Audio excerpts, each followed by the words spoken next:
VascAgeNet is a network of researchers from Europe, the US, and Australia who are working together to refine, harmonize, and promote the use of vascular aging measures in order to improve clinical practice and reduce the burden of cardiovascular disease globally.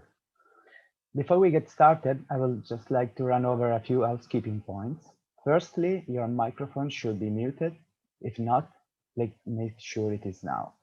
Secondly, this webinar is being live streamed on YouTube and will be recorded and shared on our website following the webinar. To ask a question at the end of the webinar, please type it in the question and answer box. Finally, we will not be able to assist with any technical difficulties throughout the webinar. So it's my great pleasure to host this webinar and to introduce our next speaker, Dr. Thomas Weber. He's an Austrian cardiologist, Deputy Director of the Cardiology Department at the Klinikum Wels-Kirchen in Wels, Austria. His clinical interests cover international interventional cardiology, heart failure, and hypertension, while his scientific interests are pulsatile hemodynamics, arterial stiffness, vascular aging, 24-hour hemodynamics, heart failure, coronary artery disease, hypertension, aortic disease, and renal denervation. During his scientific career, Dr. Weber authored more than 80 original articles, participating in 14 international and national guidelines and consensus papers, and in 61 reviews articles and 10 book chapters. Dr. Weber has been president of the Austrian Society of Hypertension from 2014 to 2018, and since 2018 is vice president of the Artery Society, the Association for Research into Arterial Structure and Function. Since 2019 is Scientific Council member of the European Society of Hypertension. Today, Dr. Weber will be speaking to us on vascular aging and the coronary circulation, arteriosclerosis and atherosclerosis. So, Dr. Weber, thank you very much for taking the time to speak to us today. I will now hand over to you.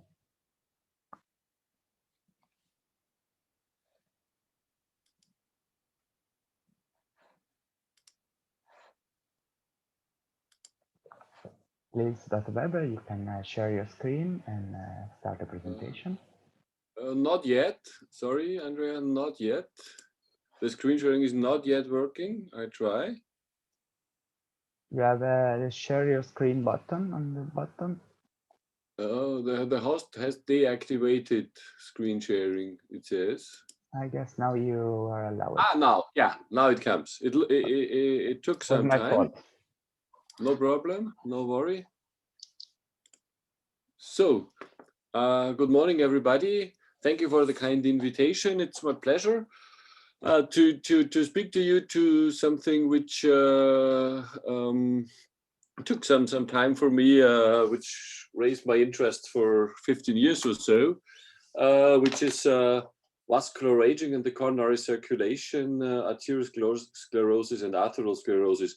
So my name, as you have heard, is Thomas Weber. I'm working in the cardiology department in Wels in Austria, and I'm currently vice president of the Artery Society. And I'm also collaborating with a couple of you in the VascAgeNet cost action. So to start with that, arteriosclerosis and atherosclerosis, and I think this can be really the backbone of my presentation. That's a very good article from Michael O'Rourke and Michel Safar together with Victor Sau. Victor Sau was the guy who created the Cardiovascular Continuum. And this is how you know it works, how clinicians, how the perception of clinicians is of the cardiovascular continuum. So you start with risk factors, dyslipidemia, hypertension, diabetes, smoking, etc. Then you probably get atherosclerosis, coronary artery disease, ischemia, and if you're unlucky, coronary thrombosis, myocardial infarction, and you may end up with end-stage heart disease. That's the clinical perception of the story, and this was coined in a way by Victor Sau a couple of years ago. So atherosclerosis. And that's how it looks like for a clinician, like in my last night shift just 12 hours ago. This is what happens. Somebody comes in with an acute coronary syndrome. That's a problem. You see it, you fix it, and then it's done. So we need, as scientists, we need to understand how the thinking of clinicians is, and also the other way around, of course. So that's how clinicians see the problem. But that's the other side of the story, and this was the contribution from Michelle Safar and Michael O'Rourke. It really can start with aging as well. Then you get the fracture of the lamella, aortic stiffening, wave reflection, LV hypertrophy, again, ischemia, and again, you may up with congestive heart failure and all these problems. And that's arteriosclerosis, that's arterial stiffening. And that's how excellent researchers, etc., see the problem. You see pulse velocity and increased wave reflection and the consequences, etc. A very good review article from Julio Quirino. So you notice his a webinar, I think, a couple of weeks ago. So, but in practice, in our patients, both parts of the continuum really act together. So, and the main driver probably is just aging. So that's the story about vascular aging. You know, this comes from Peter Nilsson, Pierre Boucherie, Stéphane Laurent, and they say that the damage of the arterial wall, here arterial stiffness, is just a cumulative measure of the damaging effects of all those risk factors.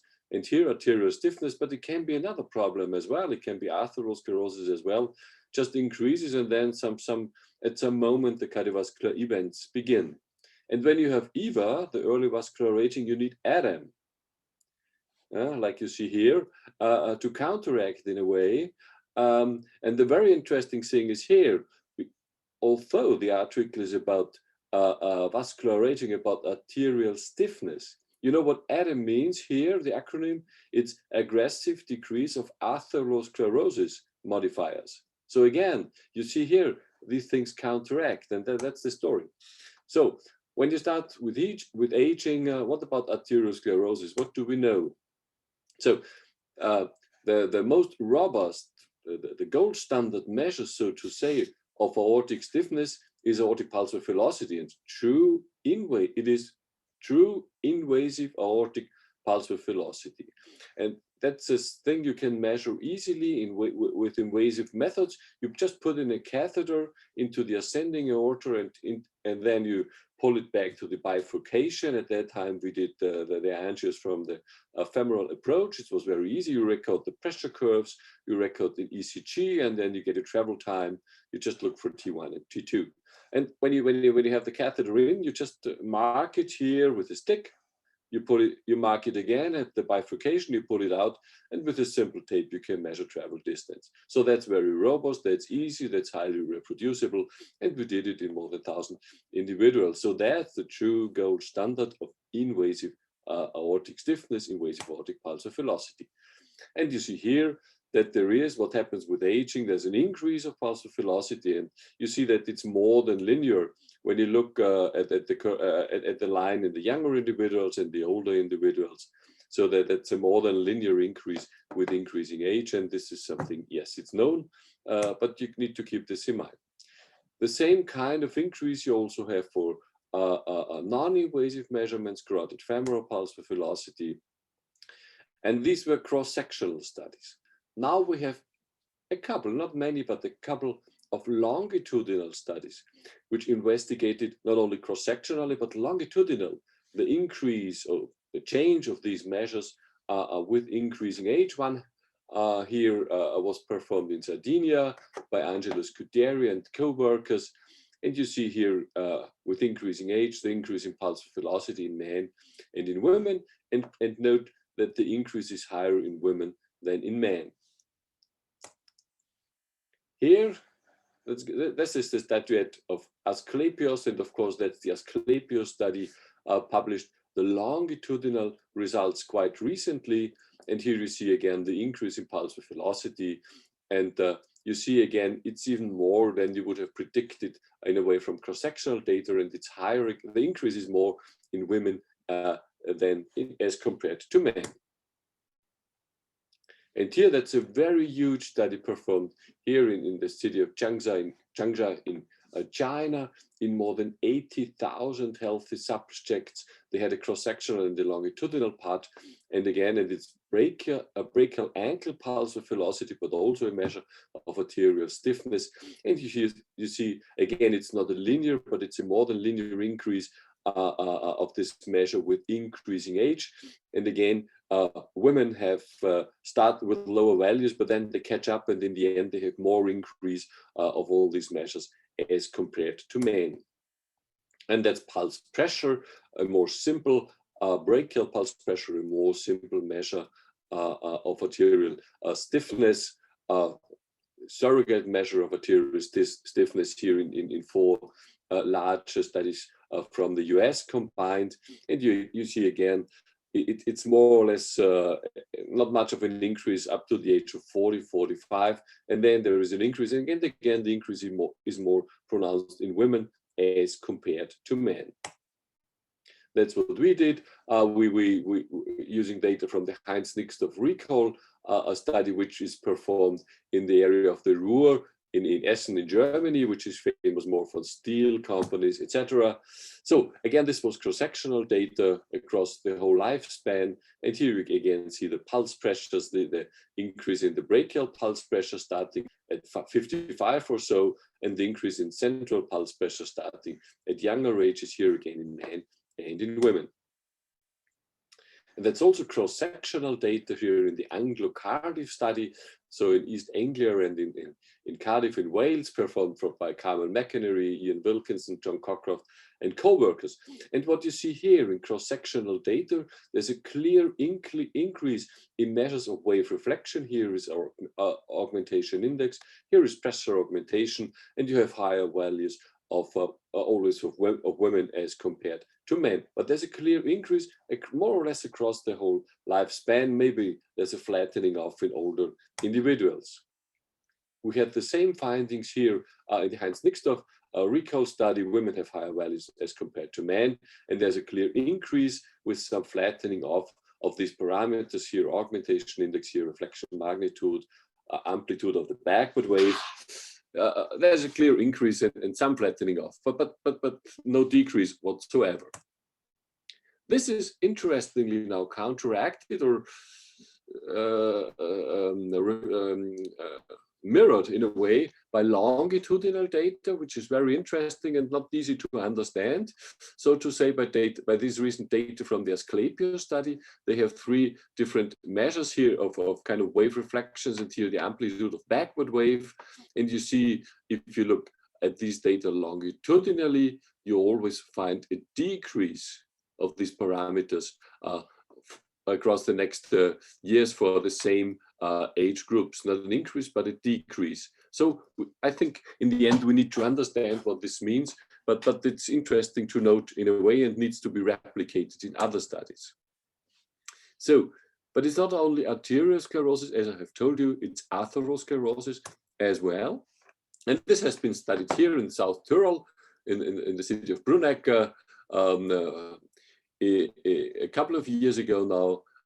And the first one, which was published, was about carotid plaque here in more than 800 participants. And this was also a longitudinal study. And if you look here at the cumulative risk for atherosclerosis, this means for carotid plaque here, there's a clear increase in the risk up to an age where almost everybody has plaques in his carotid artery here with higher values for men, but then the women are catching up with older age, and they also looked for plaque size and other things, which is quite interesting. And it's because you don't have only plaque growth, you have also remodeling of the carotid arteries. So when we look then at the coronaries, this is coronary artery calcium, again from the Heinz-Nixdorf recall study, and you see that's again longitudinal data. And if you have higher values of coronary arteries in the beginning, your increase during the next 5 years will be higher. And this is the 50th, the 75th, and the 90th percentile. And this is the same in men and in women, but women start at lower values. And this is now coronary artery disease by coronary angio. Here, this is data from Japan. If you are below the age of 40, you are very likely to have a zero vessel disease, so no coronary artery disease. And when you get older, the more you get older, the more you get coronary artery disease, 1, 2, or 3 vessel disease, and you see there's a clear increase with increasing age. What about clinical outcomes? Same story here. This is data from the US, from the most recent publication from the American Heart Association, and that's the prevalence of angina by age and sex. There's a very low prevalence in young age, and with increasing age, it's clearly increasing. And that's the prevalence of myocardial infarction, and it's more or less reflecting the same story with women having lower values than men in all age groups here in this data set. Okay, but now, are there interactions between these measures of arteriosclerosis and atherosclerosis? That's what makes the story more interesting, I guess. And you see here again the expanded cardiovascular continuum. And here's the level where we are looking for. So are there interactions between aortic stiffness and atherosclerosis? Well, I'm not a basic scientist, and I have only very few slides on that, although I think it's very important to understand that's one of the things here in this model. Elevated pulse pressure was the driver for activation of circulating CRP and the influx of neutral lipids into the arterial intima, which leads to increased ox-LDL levels, so one of the precursors of atherosclerotic plaques. And in this nice publication by my friend Piotr Jankowski and Michel Safar-Jacques-Blanchet, a lot of these basic mechanisms have been eluded, which reflect the influence of cyclic stretch and strain on the arterial wall. Here, this is data from the Rotterdam study. They look for extracoronary atherosclerosis, and that's pulse width velocity here. And if you look for quartiles of carotid intima media thickness, peripheral arterial disease, carotid artery plaques, aortic plaques, the higher pulse width velocity, the more your plaques, and the other way around.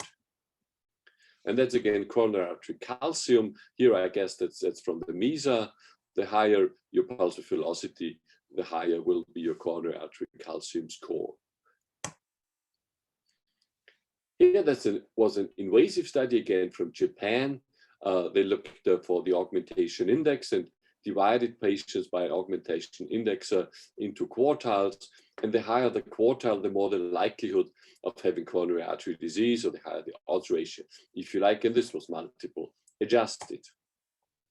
And this was just a precursor, so to say, of our study we did again now 17 years ago. We again had patients undergoing coronary angio, and we measured the augmentation index with the SwigmoCor instrument at that time. And if you look, we divided patients into quartiles of augmentation index, and the higher the quartile, the more the likelihood of having coronary artery disease. This is cross-sectional data, and this is true in men up to the age of 60 years. And it's not only the presence, it's also in a way the severity of coronary artery disease. Here you see pressure augmentation, and here you see normal, non-stenotic plaque 1, 2, 3 vessel disease and left main disease, and it seems to be some kind of relationship. And you can do multivariable analysis, and these data are independent of age, hypertension, cholesterol, and the others did not reach statistical significance. Also, carotid femoral pulse velocity shows a clear relationship with the coronary atherosclerosis or coronary artery disease, as shown here in this paper. The higher your pulse velocity, the higher, the more severe will be your coronary artery disease. And this also works for brachial, ankle pulse velocity, and this also works. This principle is also true for the CAVI, which is said to be the more pressure independent pulse velocity. And here I made a couple of years ago already a summary slide, stopped at 10 years ago now, showing cross-sectional relationships which have been investigated between measures of stiffness and wave reflections and coronary artery disease or peripheral artery disease. And you see that almost in all studies, significant relationships have been observed. And at that time, we also started to do a kind of meta-analysis. It's a shame we never finished that, but maybe it can be done in the future. Here you see carotid femoral pulsar velocities in the different studies, and those with coronary artery disease, they had, you look, higher pulsar velocities in all studies, but also, of course, in the summary of these studies. But even more, I would say it's interesting how these things work together regarding function. So, and when you look, you have in both circles, you have myocardial ischemia included. That's here in the atherosclerotic part, and that's here in the arteriosclerotic part. And how can this be?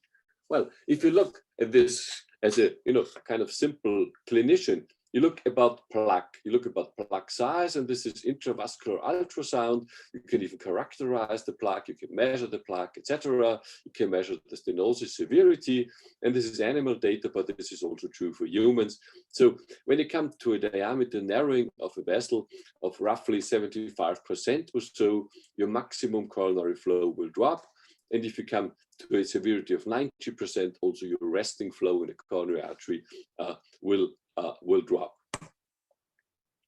But that's not that it's not the only thing which is important. When you look here, this is it's a little complicated slide, but I guide you through. What you see here is pressure curves at the aorta and at the left ventricle. So here, that's the dicot, that's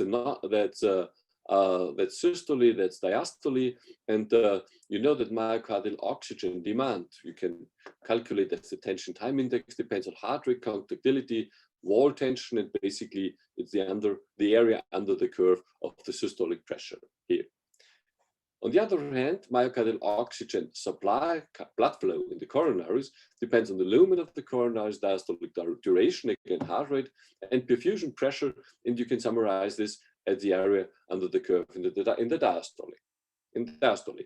And in young individuals, when you just look at this visually, so it's not a study, it's a concept.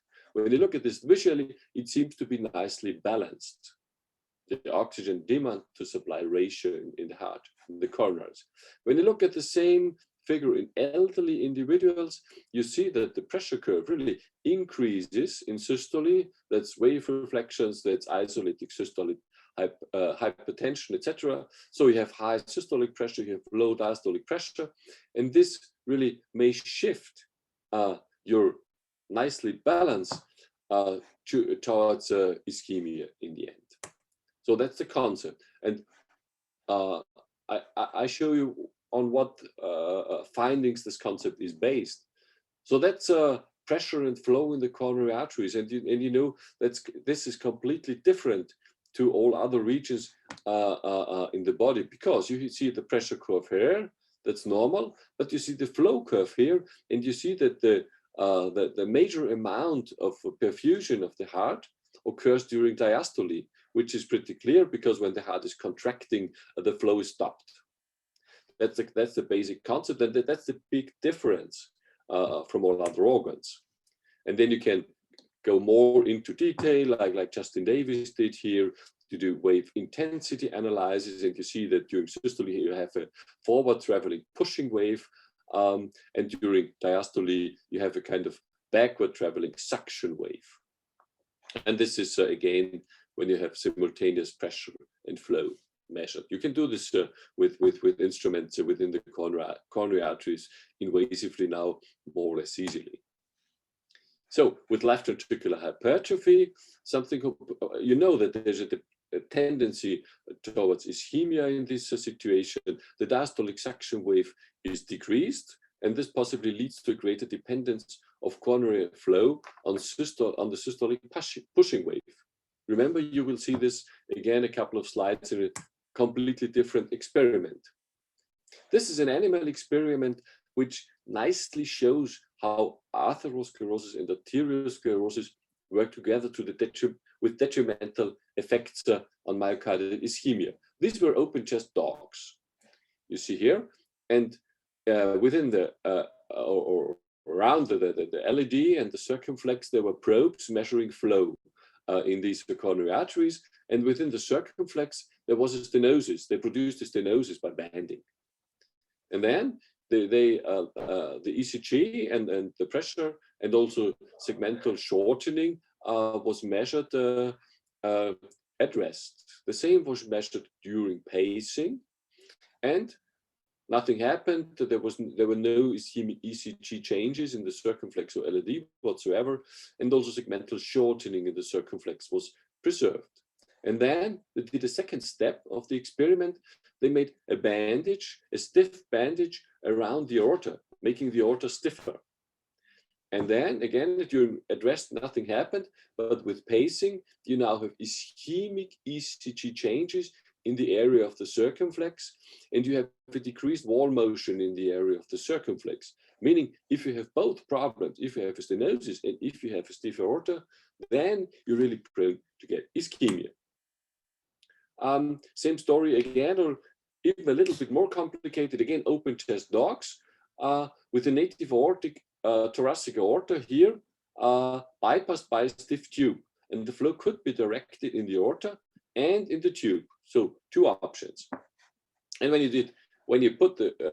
directed the flow into the bypass tract, the stiff tube, you have a very high pulse pressure, and the flow is in a way changed, but peripheral resistance and cardiac output are maintained. And these are just two examples. At rest, when you have these are two dogs, that's in the normal flow in the normal aorta, that's the flow in the bypass tract, and you see the changes. There's much more flow now during systole. So wall stress was increased, workload for the heart was increased, despite a drop of the diastolic pressure, coronary flow was preserved because systolic flow was increased. But then, if you reduce mean blood pressure, then systolic pressure also is reduced and systolic flow is reduced. Diastolic flow can fall below the autoregulation angle, and you really run into troubles. And at the same situation, your oxygen consumption will be increased. And in the end, if you then add ischemia, so you include the LAD in the mid part just for 2 minutes. It's not any function, it's just a short period of ischemia. Then you get a big right shift of pressure volume loops. The ventricle gets larger, a 3 times larger dilatation, an expanded area of critically hypoperfused myocardium, and a larger drop of ejection fraction. So you really run into troubles with these kind of things, even in animal experiments. Okay, so what about humans? These were animals. This is the critical experiment probably, and if you forget all the rest, please remember this picture I show you. That's a nice study really from Jim Cameron and colleagues from Australia. These were 18 patients pre and post elective PCI, so coronary intervention. They put in a stenosis, they put in a stent, and then all the measurements were done. They had a pressure wire inside. They could measure pressure, they could measure flow, and they measured pulse velocities and pulse pressure. And what you see here is that flow at rest, but even more so hyperemic coronary blood flow. So the maximum blood flow you can obtain in your coronary artery shows a very clear and a very strong inverse relationship with pulse velocity and with central pressure. So if you have a stiff aorta, even after you remove your stenosis, then you have a very low coronary blood flow. Or to look at this more from a clinical perspective, if you do have a compliant aorta, not a stiff aorta, compliant aorta by pulse velocity, and then you remove your stenosis, you will have a very huge change in hyperemic blood flow, which is that what you expect from putting in a stent. That's clear. But if you have a stiff aorta, well, if you put in a stent, you have some increase in coronary blood flow, but it's not that much. So you still have a problem, and this is not because of the stenosis, but because of the stiff aorta. This has been confirmed and expanded in a way by non-invasive experiments. Again, here, coronary flow reserve shows a clear inverse relationship with the aortic stiffness here, brachial ankle, pulse velocity, and this was obtained in vessels without stenosis. And again, same story, patients without coronary artery disease, And again, here, not only pulse velocity was measured, but also the augmentation index. And again, you find the same relationships with a stiff aorta with high augmentation index. You do have, as you see here, you don't have much coronary flow reserve. If you have a low augmentation index and a low pulse velocity, your coronary flow reserve, as you compare here, 2, 3, is much higher, much better. And this is independent from pulse pressure, blood glucose, and other things.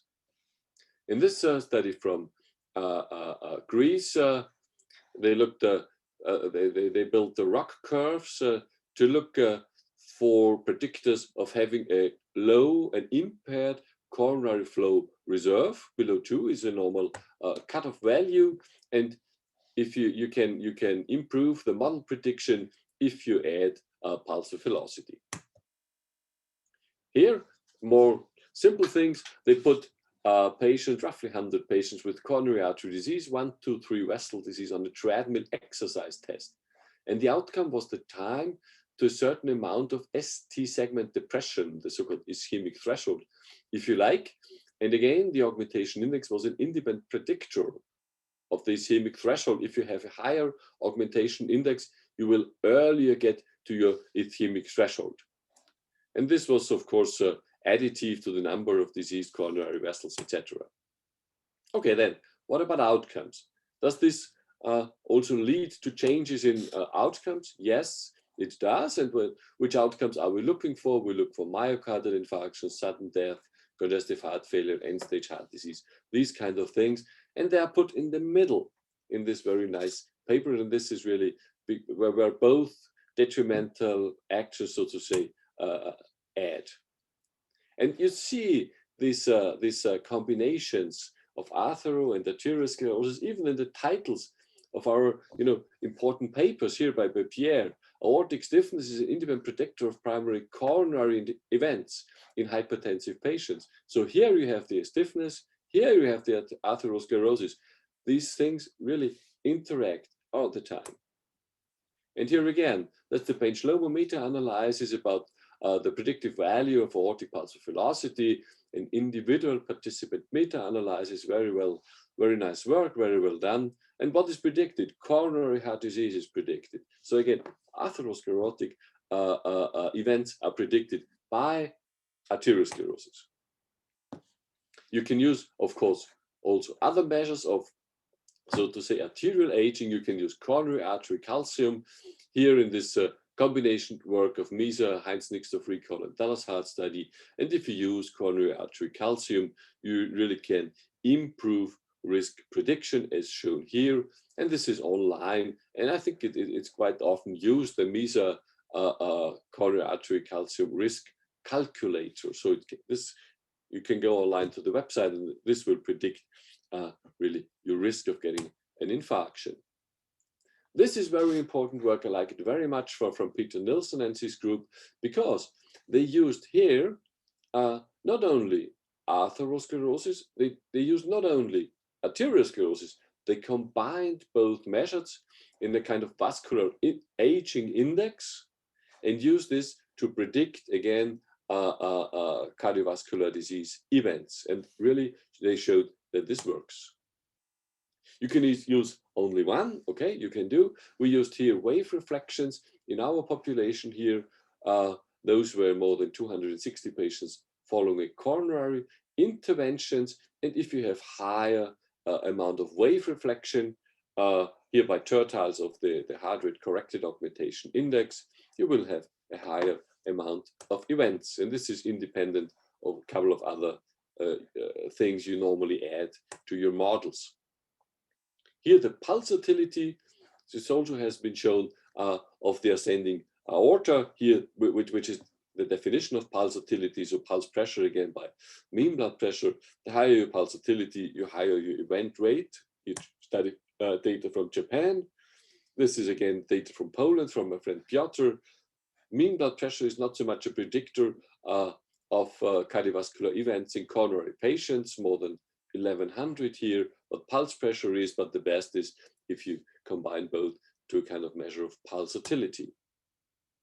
That's again pressure augmentation. This is invasive data here again from Julio Quirinos, and you see that both pressure augmentation index with several models are independent predictors of events in patients with coronary artery disease, which is not a surprise given all the pathophysiology I have shown so far.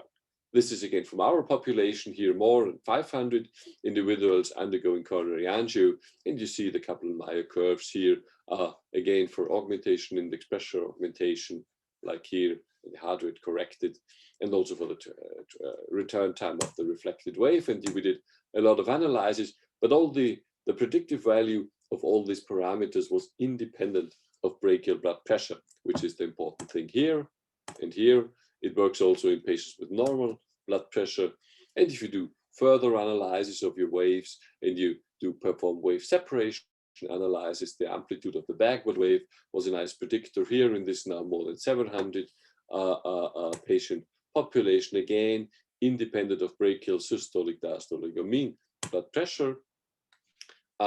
And here that's pulse width velocity. That's the first study in patients with coronary artery disease. There are surprisingly only few studies with pulse width velocities. That's the one here from the UK, from Scotland, but it's just a Kaplan-Meier curve here. So the high pulse width velocities leads to more event. That's an invasive study again from Korea, I guess. But they had as endpoint new coronary artery disease as well. So not only hard points, but anyway, aortic pulse width velocity was a clear and independent predictor of these events. And this is our recent publication on this. We had now more than 1,000 patients undergoing coronary angio, with 50% really having stenotic coronary angio.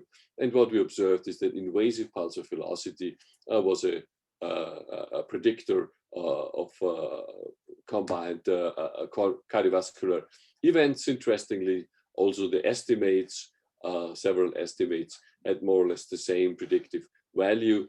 And all of them had the ability to reclassify patients beyond a score, the INVEST score, which can be used in patients with coronary artery disease, with this amount of reclassification, which was really significant. So, and then when you get a myocardial infarction, probably your ejection fraction will drop, and this is data from the US.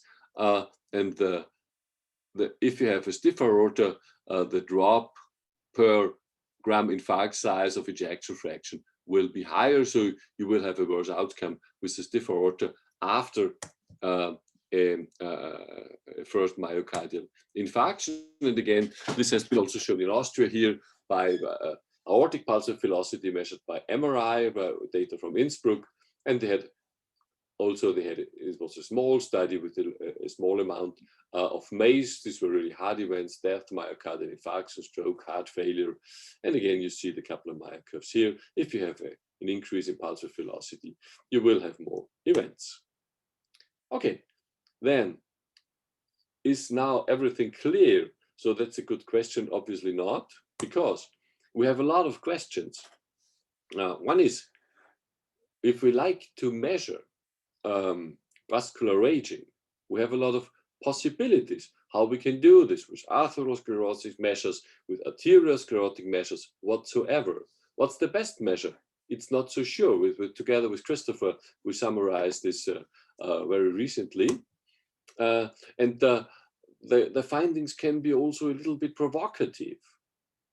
Here for coronary artery calcium, for instance, if you read just the title, coronary calcium predicts events better with absolute calcium scores than with age, sex, race, ethnicity, percentiles, which means normally one possibility to quantify arterial aging is you just look for percentiles above the 90th percentile of an age, sex stratified population. You can say that's early vascular aging or so.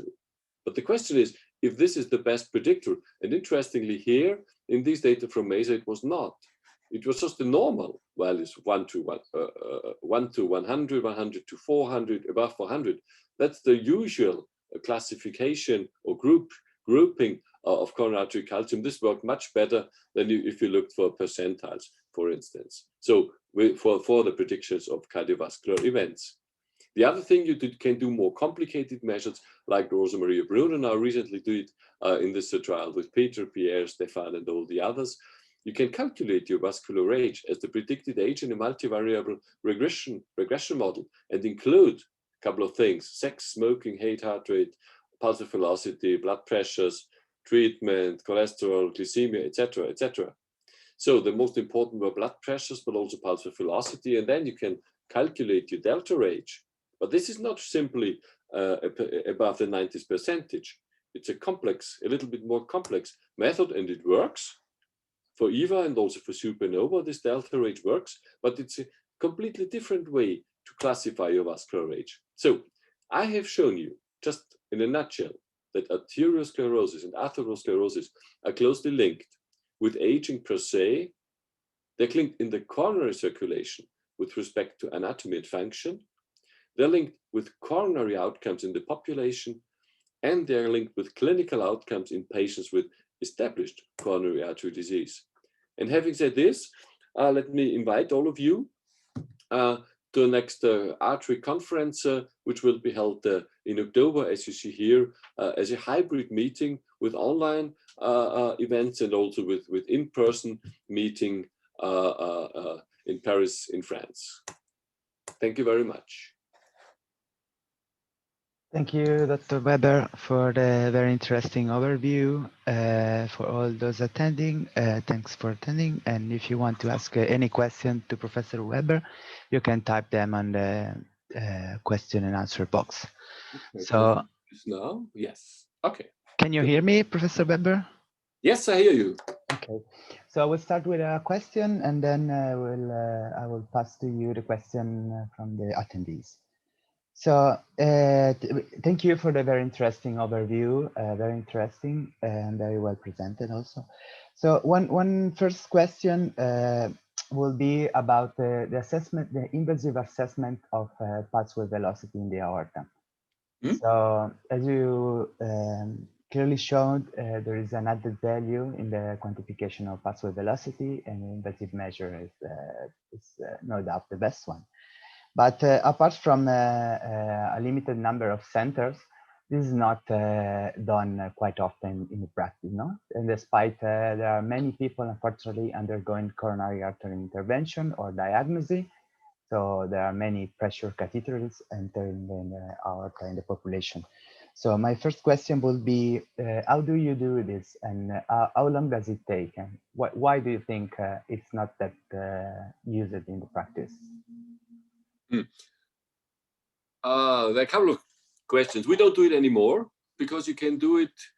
You can do it along the aorta if you come from the femoral approach.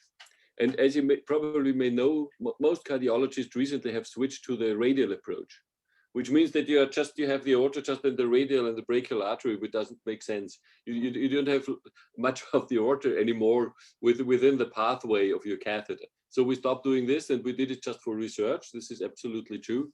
And I think it's just the gold standard for maybe for validation of devices, which can be useful. But it does not take long. It does not take long. The longest part is we did the calculations by manually. Then in the end, it was not computerized because no company was interested in building a computer. If they build a computer, it's very quick because you record three cycles, which takes 20 seconds at the ascending aorta and 3 at the bifurcation, also 20 seconds. And then you have to measure the catheter, which is also quite easy. We had a sterile tape. We had established that. The nurse did this. It's quite easy. The manual part took longer because you have to average a couple of cardiac cycles to get a useful amount of that. But no, it's not done in practice. It's not useful from the radial approach. But it's just for the science. I think it was important to do. Yeah, it was indeed. Thank you. And the second question is a bit broader. So as you may know, in one of the aim of VascAgeNet is also to harmonize and the descriptor or vascular aging. No? And in this respect, your overview was clear in showing the relationship between coronary artery calcium and large artery stiffness, no? Yep. And also the importance of both for mortality. And also you mentioned how coronary artery calcium is increasingly recognized for the assessment of risk of cardiovascular disease and is indeed suggested to drive primary prevention strategy, mainly pharmacological and physical activity. So one question would be, so considering that computed tomography is widely used in population and also in a population not at high risk actually. Do you consider then coronary artery calcium score could be a good way to include both large artery stiffness and the condition of the coronary circulation and this being having disadvantage? Well, in a way, but I think coronary artery calcium really is a matter of atherosclerosis. There's a relationship between both, but I like to think in this, just for teaching or for thinking. I like to think in categories. That's the one. That's plaque. Then, where in the end you put in a stent, etc. The other is really the aorta. Maybe it would be, people have tried to measure, they have measured calcium also in the aorta, thoracic aorta, and also of course in these populations in Meser and in Heinz-Nixdorf, etc., where they already have the aorta and they already measure the calcium in the coronaries. This would be maybe a better surrogate, but I think again it's atherosclerosis. I think it's these two processes, they are not the same, but we as VascAgeNet, if you allow me, we should maintain our stiffness thinking, so to say, but we should broaden our effort, because clinicians never ever think about stiffness. They only think about atherosclerosis. We need to include both. This would be the one of the most important things of this network. Would be my suggestion. Yeah, your suggestion is well taken, and thank you for sharing your thought. We have a question from the audience. Can estrogen replacement therapy improve arterial stiffness in post-menopausal women? I have no idea. I don't know the literature about that. I guess yes, but you know that the benefits of estrogen has been really discussed now for decades. It seems to be probably not a simple answer is the best here. Okay, thank you so much also for the honest answer. And the last question would be, one of the problem found for the use of marker of large artery stiffness in the clinical practice is the availability of well-validated descriptor of such an event that can be actually used in clinical practice. No, as you also said, cardiofemoral pathway velocity, which is the most used parameter, it takes quite too long, and it's not reaching the clinical practice, at least not today. What is in your view the direction the research community should follow to make this happen? So to have a large artery stiffness assessment in clinical practice. Yeah, that's really that's really a crucial question, and I think that nobody should give the direction. I think we should be open, but it's not an easy answer again, because for carotid femoral pulsar velocity, it's very, very clear that the amount of evidence we do have for its prognostic value, etc., is by far better than for all the others. So I think the community in a way needs to go for carotid femoral first. And then if you can replace or whatsoever by more simple things, we have published that. That's a second question. But I think for now, for the time being, carotid femoral has by far the best evidence. This is very clear. Now we're waiting, the Sparta is about to be about to be published, a trial which really had carotid femoral implemented in a therapeutic strategy. We will see. I do not know. I was not involved in Sparta. I do not know anything about the results, but I know that it's going to come up within the next months, hopefully. And they use carotid femoral pulse velocity, and that's the first strategic trial, so to say. So we need to go for this, but this would not mean that there should not be research in all the other fields. You know, that's the one thing we need to put into the guidelines, hopefully, if there's a chance. The other thing is where we should put our energy and our research. This need not be the same thing. Okay, thank you for your presentation and also the answer. So in the interest of time, we will bring the webinar to a close. So thank you very much for giving up your time to present to us, and thank you all for attending and participation.